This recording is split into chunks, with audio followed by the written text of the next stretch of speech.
सहारा enterprises तुमच्या स्वप्नातली गाडी आता कमी किमतीत. इचलकरंजी शहरालगत असलेल्या कबनूर चंदूर रोडवर कोन्नूर पार्कमधल्या सहारा एंटरप्राइजेस इथं पश्चिम महाराष्ट्रातली विविध बँका आणि फायनान्स कंपन्यांनी जप्त केलेल्या जुन्या दुचाकी आणि चारचाकी गाड्यांची विक्री केली जाते. शोरूम किमतीपेक्षा 25 ते 50% कमी दरात, उत्तम स्थितीत आणि संपूर्ण कागदपत्रांसह त्वरित डिलिव्हरी. दुचाकी 20,000 पासून पुढे तर चारचाकी 50,000 पासून पुढे. आपल्या पसंतीची कार किंवा बाईक आता अगदी परवडणाऱ्या दरात घेऊन जा. विश्वास, पारदर्शक व्यवहार आणि उत्तम सेवा हेच आमचं वैशिष्ट्य.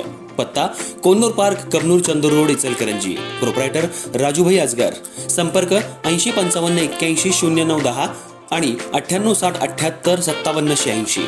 सहारा एंटरप्राइजेस, दर्जा, विश्वास आणि बचत यांचं परिपूर्ण ठिकाण.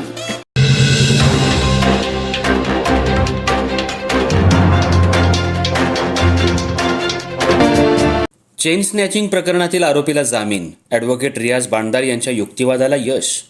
इचलकरंजीतल्या गाजलेल्या चेन स्नॅचिंग प्रकरणात अटक करण्यात आलेल्या आरोपीला न्यायालयानं अटी आणि शर्थींसह जामीन मंजूर केलाय. आरोपीच्या वतीनं करण्यात आलेल्या प्रभावी कायदेशीर युक्तिवादामुळे हा निर्णय देण्यात आल्याची माहिती समोर आली आहे.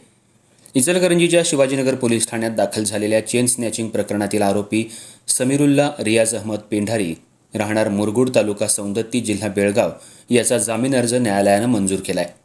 या प्रकरणातील फिर्यादी महिला 16 जून 2026 रोजी सकाळी मॉर्निंग वॉकसाठी शहापूर पुतळा ते बंडगरमाळ परिसरात जात असताना अज्ञात मोटरसायकल स्वारानं त्यांच्या गळ्यातील अंदाजे 15 ग्रॅम वजनाचं आणि सुमारे 80,000 रुपये किमतीचं सोन्याचं मंगळसूत्र हिसका मारून चोरी केल्याची तक्रार दाखल झाली होती. घटनेनंतर शिवाजीनगर पोलिसांनी तपासाची चक्र वेगानं फिरवत आरोपीला अटक केली.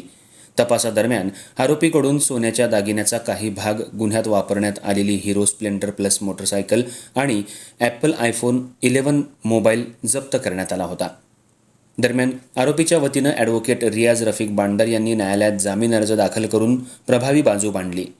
तपासात आरोपीनं सहकार्य केलं असून पुढील तपासासाठी त्याचा पोलीस कोठडीतील ताबा आवश्यक नसल्याचा मुद्दा न्यायालयासमोर मांडण्यात आला.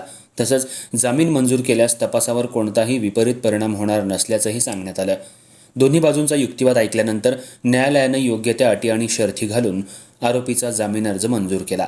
या कामी ॲडव्होकेट रियाज बांडदार यांना advocate Sachin Korvi, advocate Yasin Pendhari, advocate Zaid Mulla, Aziz Nadaf, Parvez Mujawar, Sahil Shaikh, Zahid Dadhiwale आणि सानिया बांडदार यांनी सहकार्य केलं.